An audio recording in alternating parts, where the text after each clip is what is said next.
Estamos chegando com o nosso quadro Saúde Plena. A doutora Priscila está aqui conosco para esclarecer as dúvidas que vocês, telespectadores, nos enviam, né? Eu quero agradecer a audiência, né? Em todos os lugares aqui da nossa região do sul de Minas, e também do Brasil, através do nosso canal no YouTube. Muitas pessoas acompanham a programação e acabam mandando mensagens. A Rede América, que está na Parabólica Digital, também tem um alcance no Brasil todo. Então, muita gente participando e hoje a doutora Priscila está aqui para responder as dúvidas. Doutora Priscila, e a gente vê assim que as pessoas estão acompanhando mesmo, que elas mesmas já dão um feedback do que estão acompanhando e que querem aí as respostas também, né? Ficam aguardando esse momento, né? É verdade. É muito bom quando eles participam, né?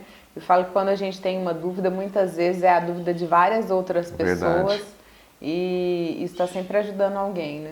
Isso é muito bom. Lembrando que você sabe como pode participar, né? É o nosso DDD 35 98853 9542, é o WhatsApp.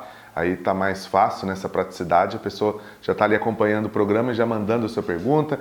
Quem quiser o método tradicional, o e-mail é o suldeminasinfoco@gmail.com, também pelas redes sociais, durante o nosso bate-papo, que vai aparecendo as redes sociais. Lembrando que a doutora Priscila está com um site, nesse site você encontra de tudo, tá? Os livros que ela já lançou, os projetos que ela tem, tá aparecendo aqui o site pricomamor.com.br, você pode acessar. De repente você quer ver esses programas, também estão todos lá. A doutora Priscila compartilha lá e você pode acompanhar e tirar suas dúvidas e participar. E o site vai de vento em popa, né, doutora Priscila, com novos projetos, né? É, sempre. Vem livro novo por aí, vocês não perdem por esperar. Doutora Priscila, antes de a gente começar a responder as perguntas, me tira uma dúvida. Como que você faz para administrar o seu tempo? Que eu acho que a gente vai ter que fazer um programa daqui uns dias só para falar de administração de tempo, né? Que a doutora Priscila vem, participa do nosso programa, participa na rádio, atende no consultório dela, escreve livro, cuida da família. Como que é administrar esse tempo todo, doutora Priscila? Lucas, são duas coisas, organização e qualidade. Então, eu não sou uma pessoa que faz duas coisas ao mesmo tempo. Então, quando eu estou fazendo alguma coisa, eu realmente estou focada naquilo e eu não me distraio. Eu controlo muito o meu tempo, não sou de perder tempo em rede social, em ficar, sabe, só rolando a tela. Eu controlo muito isso, eu tenho até um aviso no celular. Ah, é? Que Que meu celular me avisa, tipo, ó, já faz 10 minutos que você tá aí. Por quê? Porque meia hora, uma hora passa muito rápido. Sim. Então, eu também, eu otimizo o meu tempo com isso e eu tenho uma organização no sentido de o que é importante pra mim essa semana, o que é importante pra mim hoje. E aí eu organizo o meu dia e vou distribuindo as tarefas de acordo com isso. Uso muito a agenda do celular. Antigamente o pessoal andava anotava com a agenda, cadernetinha, né? Hoje a gente tem tudo no celular, Sim. fica mais fácil ainda. Então sempre coloco tudo no celular. Se eu precisar marcar uma reunião, eu já sei o que eu tenho cada dia. E assim, na minha agenda tem a hora que eu tenho que ir no supermercado, que horas que eu tenho que buscar a minha menina na escola. Por quê? Porque daí eu já organizo o meu dia. Para fazer a rota tudo certinho. Não perder tempo indo e voltando. Porque isso também é uma coisa que a gente gasta muito tempo. Ainda mais o trânsito, Pozaré, que dependendo da rua, você fica agarrado ali 10, 15, 20 minutos, né? O horário, às vezes eu já sei, eu falo assim, nesse dia que vai ficar difícil, eu já jogo pro outro se não é uma coisa urgente. Então essa organização ela é essencial. Você sabe o que é interessante? Que como que a gente dá o exemplo dentro de casa e as pessoas vão vendo e vão aprendendo. Essa semana minha filha virou pra mim e falou assim, ai mamãe, eu quero agora romantizar a minha vida. Eu falei, nossa, o que é romantizar a vida? Aí ela, eu quero aproveitar cada momento.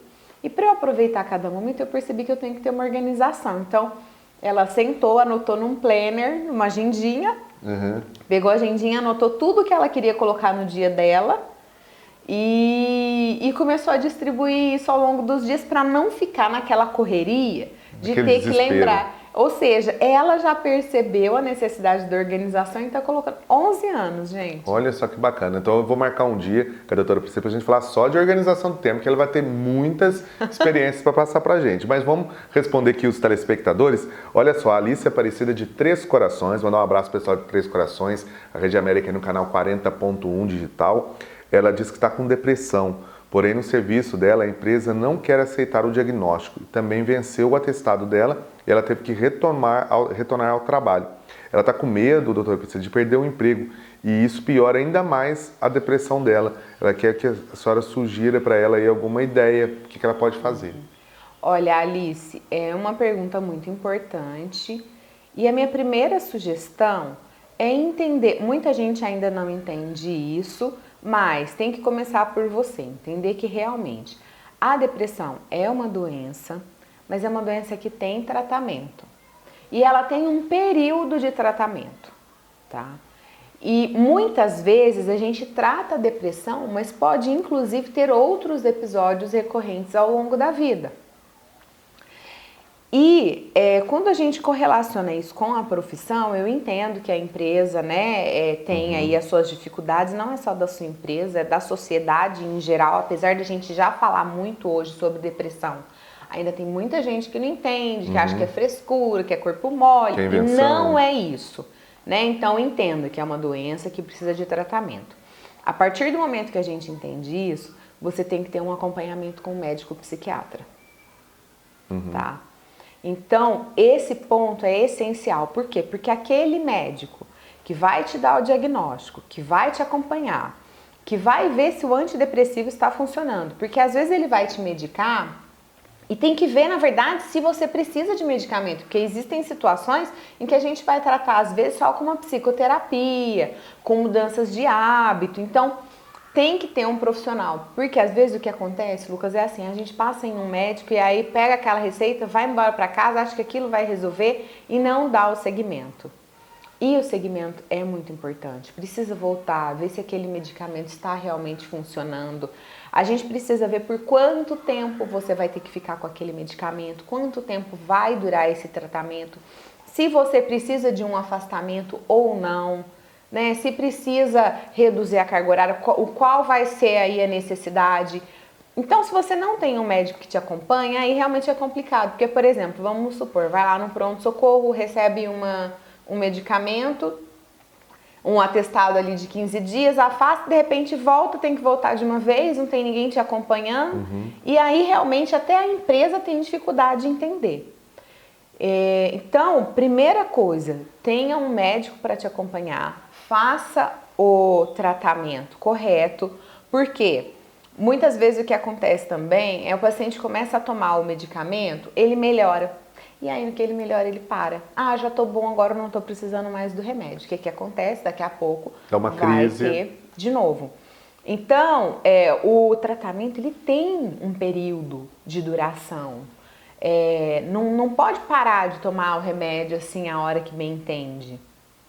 Então, entendendo tudo isso, minha sugestão é que você procure um profissional e aí ele também te dá esse suporte aí com relação à empresa. E ele vai te explicar, olha, no seu caso você precisa afastar. Não, você não precisa, é importante que você trabalhe. E aí chegar num consenso, né? Tá aí, Alice, a dica para você de Três Corações. A Mariana Coelho Paiva, aqui de Pouso Alegre, ela falou que em programas passados ela viu que a senhora relatou sobre a alimentação na disposição do dia a dia. Ela disse que agora no inverno está difícil ela seguir uma dieta. Ela quer saber se é possível ter dias tranquilos comendo errado e ela falou que não resiste a feijoada e caldos. A Mariana, aqui de Pouso Alegre. É difícil, viu, Mariana? Confesso. Confesso para você que é difícil. Olha, mas a Mariana, na pergunta, Mariana, você já trouxe uma solução. Realmente, no inverno, é automático, né, gente? Nosso corpo já pede mais energia. Porque realmente está mais frio, né? A gente tem que manter a temperatura. E existem estratégias para que a gente continue mantendo uma boa alimentação. A feijoada, ela não é proibida, né? Na verdade, o feijão ele é bastante saudável. Mas como que está sendo feita essa feijoada? Será que a gente precisa encher ela de Mocotó, gordura? orelha de porco, joelho.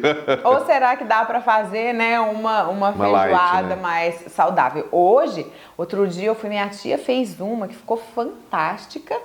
E assim, falou, Priscila, eu só coloquei carne magra, não pus nada de gordura. E realmente, você olhava a feijoada, você não via aquela gordura boiando, porque às vezes, né? Nossa, às vezes você tem que fazer sem a gordura para espalhar. Você tem que dar uma mexida. Uma mexida ali, tanta gordura. Então não precisa ser daquela forma. Gente, na internet vocês acessam, né? As receitas, hoje tem N maneiras da gente conseguir fazer uma feijoada mais saudável. Mas você citou os caldos. Então o caldo, ele é quente, é uma coisa assim que a gente consegue comer com facilidade. Eu entendo, né, uma reclamação geral dos pacientes, doutora, eu não consigo comer uma alface no inverno de jeito nenhum. Eu falei, gente, ainda bem, sinal que vocês são normais. É difícil mesmo, né, você comer uma comida, né? Mas os caldos são uma boa alternativa. Por quê? Porque eles são feitos de legumes, são feitos de vegetais.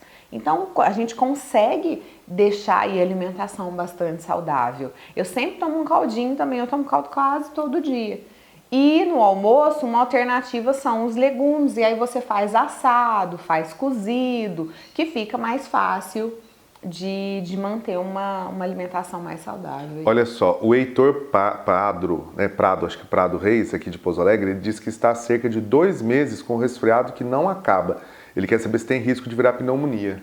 Olha só, Heitor, pneumonia é um quadro agudo e é interessante ele falar que é resfriado há 2 meses. Ninguém fica resfriado 2 meses. Durante, né? 2 meses direto. Resfriado geralmente é em torno de 3 a 5 dias no máximo. Fica ruim mesmo, né? Coriza. Exatamente, é aquele quadro agudo que vem de uma vez que você tem aquele monte de sintoma e logo já melhora. Se você já está com isso há mais de 1 mês até, né? 2 meses, tá falando. Cronificou. Então a gente já não tem mais um quadro agudo, né? Isso daí é um quadro crônico. E aí a gente tem que investigar, ver qual é o motivo, se é algo que você tem com frequência ou não. Então não é algo que você vai comprar um remedinho e vai tomar e vai resolver. Não dá para resolver assim. Aqueles que vendem no comercial, né? Tá com gripe, papapá, né? Eu vou te falar, isso daí você tem que ir ao médico, a gente tem que ver exatamente quais são os sintomas que você está apresentando. Por quê? Porque pode ser uma sinusite crônica, pode ser uma rinite, a gente tem que ver... Eu vou até casar com a pergunta do Matheus Faria, ó. Ele disse que ele tem crise de rinite e sinusite. O que a doutora sugere para que ele fique mais tranquilo? Ele está perguntando se antialérgico nessa época resolve. Olha, é interessante, todo mundo quer me dá um remedinho aí que vai resolver. Tá achando que aqui é consulta, a doutora vai passar para vocês o remédio. Não é, vai orientar vocês, né? A gente tem que deixar claro isso. Gente, olha, mas essas perguntas, elas são de extrema importância. Por quê? Porque todo mundo acha que é assim. E aí é nosso papel também, né? Nosso papel como médico. É prestação de serviço, né, doutora? Utilidade para a população. Exatamente, né? Orientar vocês. Por quê? Por exemplo, rinite muitas vezes está relacionado a quadros alérgicos. E aí, hoje tem tratamento para isso. E o tratamento não é ir lá tomar um remedinho pontual. Você precisa entender que o seu corpo tem uma predisposição a desenvolver isso. Então, a gente já falou, por exemplo, várias questões aqui relacionadas ao ambiente, como que você evita uma crise de rinite. Então, você tem, inclusive, ferramentas de prevenção, maneiras de evitar que a crise se desenvolva. E você precisa entender que você é uma pessoa que tem essa predisposição e que existem pessoas que não têm. Por exemplo, vou dar um exemplo clássico. Ar-condicionado. Tem gente que ama ar-condicionado, dorme com ar-condicionado no máximo e não tem nada. Quem tem rinite já era. E aí você tem uma pessoa que mora na mesma casa, que dorme no mesmo quarto e que ela não suporta o ar-condicionado, que ela fica meia hora no ar-condicionado, resseca tudo e ela já começa a espirrar e já começa a ter sintomas. Então, percebem como é grande o desafio? E se essa pessoa não perceber, se ela achar que ela é igual a outra e tudo bem, ficar lá a noite inteira, ela vai estar sempre com crise, né? Então, ela tem que desenvolver ferramentas para conseguir conviver bem, às vezes até chegar num consenso com quem vive dentro de casa. E no inverno agora costuma piorar a situação, né? Com certeza. Roupa de lã que tira, cobertor, né? Mofo, né? Esse cheiro, tudo que fica guardado. A gente tende a ficar muito tempo fechado, aí não tem circulação. Sol, né? Porque o sol, ele ajuda a matar esses ácaros, né? E aí a gente fecha tudo e fica... Pra esquentar e aí acaba dando essas crises, né? Exatamente, ainda piora. Então tem isso. E depois que já se instalou a crise, ou seja, já tá com sintomas, já tá atacado, aí realmente você vai precisar do auxílio dos medicamentos. E aí a gente tem várias opções. A gente tem hoje até vacina, né? Tem até questões para ajudar a dessensibilizar, para a pessoa tolerar melhor, quando entrar em contato com alguma coisa que desencadeia a crise. Então aí nesse caso você precisa da ajuda de um profissional. Tem que passar em consulta. E aí eu sugiro passar com otorrino, né? Doutora Priscila, um alergologista. Um alergologista, né? Doutora Priscila, quero agradecer mais uma vez sua presença, sua participação aqui no nosso programa, esclarecendo as dúvidas dos telespectadores. Lembrando a você que nosso WhatsApp apareceu aqui, está aqui na tela, é o DDD 359-8853-9542. Também nosso e-mail, as redes sociais da doutora Priscila durante a entrevista apareceram aqui. E mais uma vez, agradecer a doutora Priscila por estar nesse espaço aqui, trazendo essas informações importantes para toda a população. E eu agradeço as participações, continue enviando as perguntas, é sempre um prazer e espero ter ajudado. Obrigado, doutora Priscila. A gente agradece, no caso, sua audiência, seu carinho, sua atenção. A gente volta no próximo programa com mais uma edição do programa Sul de Minas em Foco. Tchau.